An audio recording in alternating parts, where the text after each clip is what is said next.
Lisan kita tak sanggup mengucap, bahkan jiwa dan raga kita pun tak sanggup meraba sampai di mana yang menjadi batasan-batasan nikmat.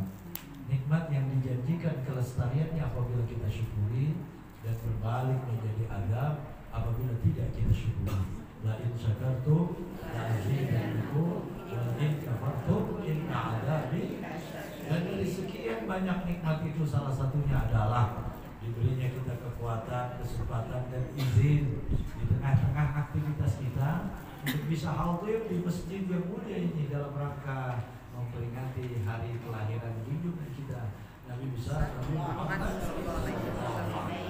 Kita berdoa mudah-mudahan kumpulnya kita di sini, i'tikafnya kita di sini dinilai ibadah dan mendapat ridha dari Allah, dan pada akhirnya Allah turunkan ketetapan baik buat diri kita dan keluarga di kemudian hari. Amin. Ngomong-ngomong seger-seger amat ini. Seragam ada yang nggak pakai seragam? Ini yang di kelurahan sama nggak? Jamaah. Lain. Oh, ini wilayah. Oh, saya pikir yang di kelurahan sama aja. Oh, baik. Saya pikir ngaji bulanan, saya udah mau bawa. Iya, ngaji bulanan tapi RW. Oh, tapi RW-nya. Oh, udah dah, pokoknya yang penting ngaji kan gitu ya. Iya. Selawat beriring salam tidak lupa pula kita haturkan ke junjungan kita Nabi besar Muhammad sallallahu alaihi wasallam yang telah membawa kita minal zulumati ilan nur. Kalau ibu belajar nahwu, az-zulumat itu jamak taksir. Jamak kan ada jamak muannas salim, ada jamak mudzakkar salim, ada jamak taksir tuh. Jamak taksir itu jamak yang ngacok dari bentuk mufradnya. Itu namanya jamak taksir. An-nur minaz zulumati ila nur.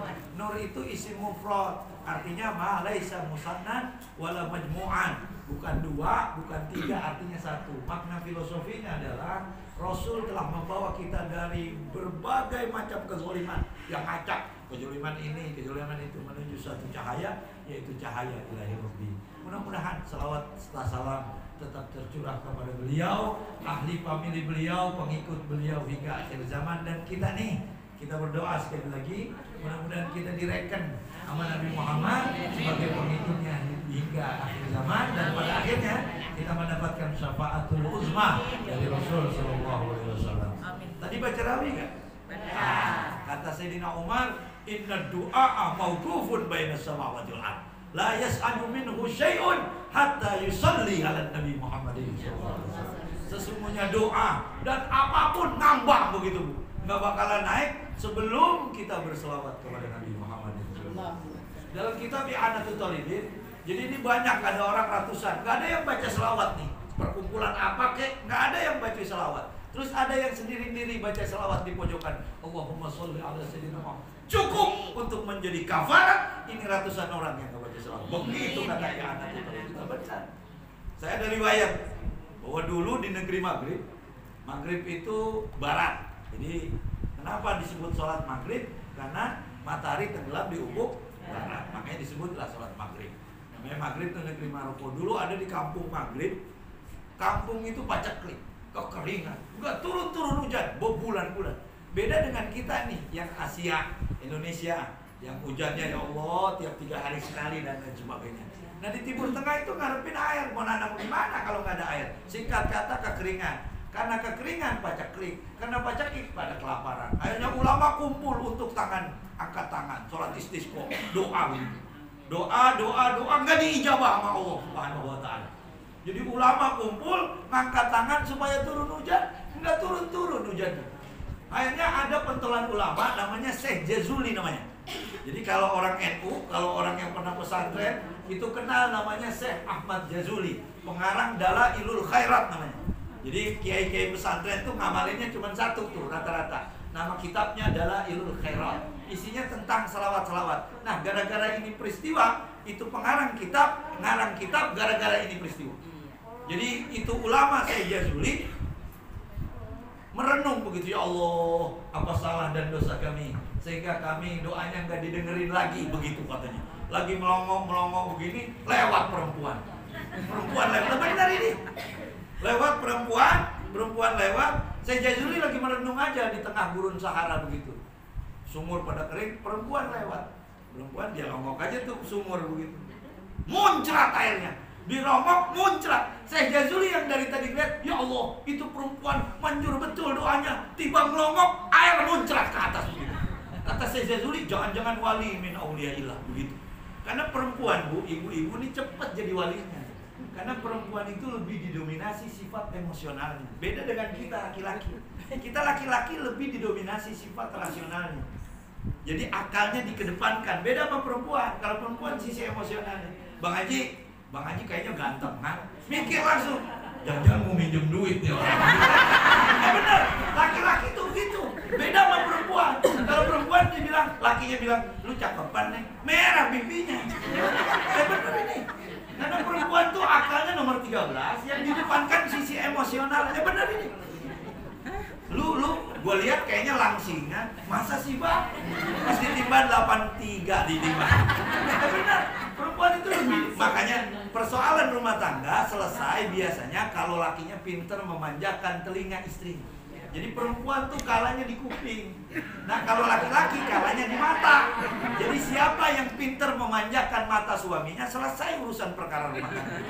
Bener, perempuan itu hanya butuh dada yang dia sandari ketika ada keluh kesah dalam hidupnya. Jadi ada yang disandari. Tenang.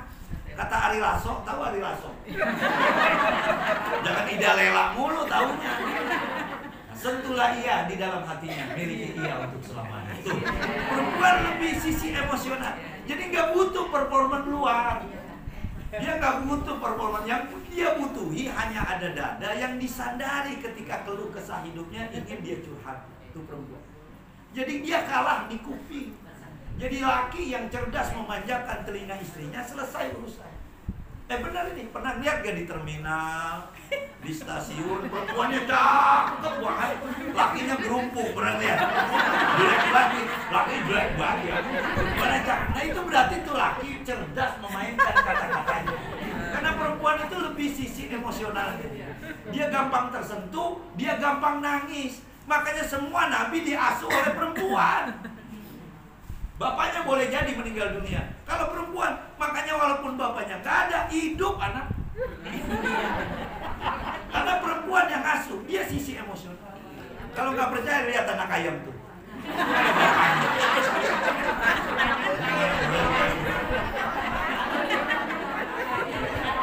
Jadi perempuan tuh lebih didominasi sifat. Makanya kalau ibu serius doa, cepat jadi wali. Kembali ke cerita dulu. Kembali ke cerita. Ini kita sepakati biar saya tidak keluar dari waktu. Kita sepakati selesainya jam berapa? Saya ceramah. Batuk, agak makan. Ngomong-ngomong ada makan. Kita sepakati. Saya nggak lebih dari jam 11, sepakat ya? Sepakat ini udah jam berapa? 10:15. Jadi saya ceramah nggak lebih dari jam 11. Kita sepakati ya. Kalau ada sesi tanya jawab juga nggak apa-apa. Baik. Kita kembali ke konteks awal cerita tadi. Jadi kata Syekh Jazuli, Allah, kita ulama gede-gede doa diijabah di. Ini perempuan timbang dia longok itu sumur muncrat. Akhirnya tuh penuh dengan air. Akhirnya dia nanya, ya Allah, ini perempuan top tier betul doanya. Jangan-jangan wali min auliyaillah. Akhirnya diparanin sama ini Syekh Jazuli. Assalamualaikum. Waalaikumsalam. Neng, doa apa sih Neng? Kok manjur banget? Kami para ulama berbulan-bulan angkat tangan ke diijabah. Neng timbang mengingat doakan. Apa kata ini perempuan? Ya Allah guru, saya nggak doa ape-ape gitu katanya. Ternyata orang setia budi perempuan. Dunia jangan terjadi apa-apa. Kalau Betawi belas ini kan nggak ada apa-apa. Kalau kita kan ngopi, kalau dia ngopi. Sosok aja ngopi. Semprong. Ternyata pindahan dari Kuningan nih perempuan. Yuk, guru, saya nggak ape-ape. Jalastu 'indal bi'ri tusalli 'ala Nabi Muhammadin sallallahu alaihi wasallam wa nazara ilaiha rabbuha bi 'ainir rahmah. Saya cuma baca selawat ke dalam ini semua sehingga Allah memalingkan wajahnya bi 'ainir rahmah. Tibang dibacain selawat. Makanya tadi kita baca riwayat Nabi betul. Saya percaya betul ini pagi, ini masjid, ini kampung dirahmati gara-gara ibu baca ya. Bahkan kata guru saya, Kalau Anda pengen memiliki sesuatu belum kesampaian, banyakin baca selawat. Misalnya, ya Allah, rumah saya korombeng banget, ini rumah kok 2 tingkat, cakep banget, pengen banget rumah kayak gini. Insya Allah dipermudah. Bacain selawat dulu. Saya bener ini. Ya Allah, bertahun-tahun naik motor, pengen banget punya mobil, bacain selawat mobil. Lah benar, insya Allah dipermudah. Dipermudah. Tapi bini orang jangan diselawat. Jadi mudah-mudahan ini hari kita dirahmati oleh Allah Subhanahu wa taala karena pertemuan peringatan Maulid Nabi Muhammad. Baik. Ngaji dikit. Saya kutip dalam sebuah literatur. Nama kitabnya Al-Kabair. Saya sebenarnya pengen ngaji, nggak usah dah kapan-kapan diundang aja lagi kan.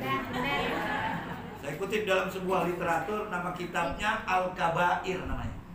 Pengarang kitabnya Samsuddin Adz-Dzahabi. Di dalamnya ada ulama namanya Ibnu Abbas, sahabat Nabi Muhammad SAW, sekaligus sepupunya. Qala Ibnu Abbasin radhiyallahu anhuma. Kenapa qala radhiyallahu anhuma? Kan satu orang Ustaz. Berarti dia dan babanya sama-sama sahabat. Jadi kalau tempo-tempo baca kitab radhiyallahu anhuma, berarti dia dan babanya sahabat. Kalau radhiyallahu anhu doang, berarti dia doang. Sayyidina Umar Ibnu Khattab radhiyallahu anhu, berarti dia doang. Bapaknya enggak. Ibnu Abbasin radhiyallahu anhuma, Ibnu Umarin radhiyallahu anhuma, berarti dia dengan bapaknya Umar sahabat. Ibnu Abbas dia dengan bapaknya Abbas sama-sama sahabat. Radhiya itu fi'il madhi. Radhiya artinya telah meridhoi, tapi menerjemahkan kitab moga-moga. Di sini ada yang namanya radhiya. Ada ya Rodia. Ada di sedelenteng aku ada Rodia. Makanya kali. Ya. Jadi kata Ibnu Abbas nih, kita ngaji ya, ceramahkan lagi, ajarkan lagi muridnya, anaknya, suaminya. Kata Ibnu Abbas, salasu ayatin makrunatan bitalatin, la tuqbalu minha wahidatun bi ghairi qarinatiha. Apal enggak, Bu? Udah bukan dengerin aja ya. Jadi kata Ibnu Abbas, ada 3 ayat yang turun bareng. Jadi 3 ayat dalam Al-Quran tuh ada 3 ayat di Al-Quran yang turunnya bareng. Enggak diterima satunya kalau enggak dibarengin. Kayak koin bermata 2. Koin kan ada yang satunya gambar burung, yang satunya gambar rumah. Itu kayak koin bermata 2.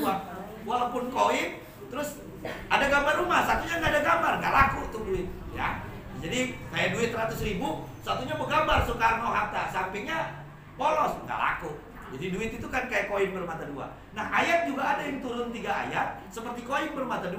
Nggak diterima satunya kalau nggak dibarengin. Baik, ada 3 ayat tuh. Yang pertama, ayat yang pertama turun kudu bareng dengan ayat yang lain adalah atiullaha wa atiur rasul. Wa may yuti'illaha wa lam yuti'ir rasula lam yuqbal minhu. Ayat yang pertama, taatilah Allah, taatnya Rasul. Siapa yang taat sama Allah tapi nggak mau taat sama Rasul, taatnya ditolak. Sebaliknya, taatnya sama Rasul tapi nggak mau taat kepada Allah, ditolak. Tuhan lu siapa? Allah.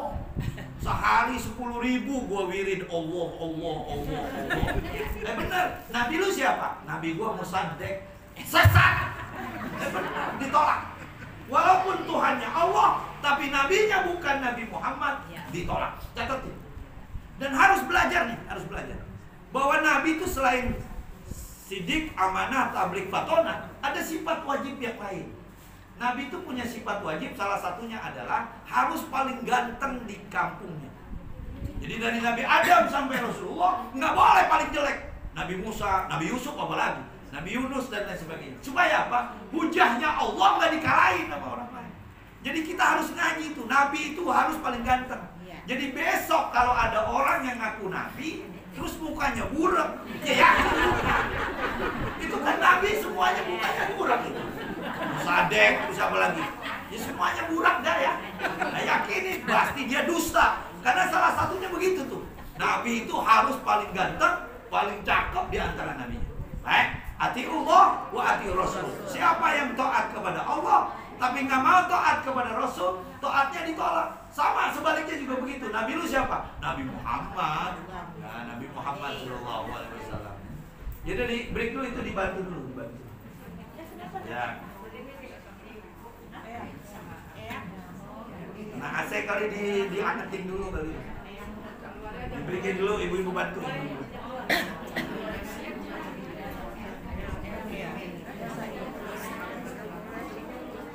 Dibantu. Kita berikan Bu. Ya, kan solidaritas. Masa saya tetap ceramah ada yang lagi sakit. Dibantu dulu ibu-ibu. Ya kan saya bisa minum.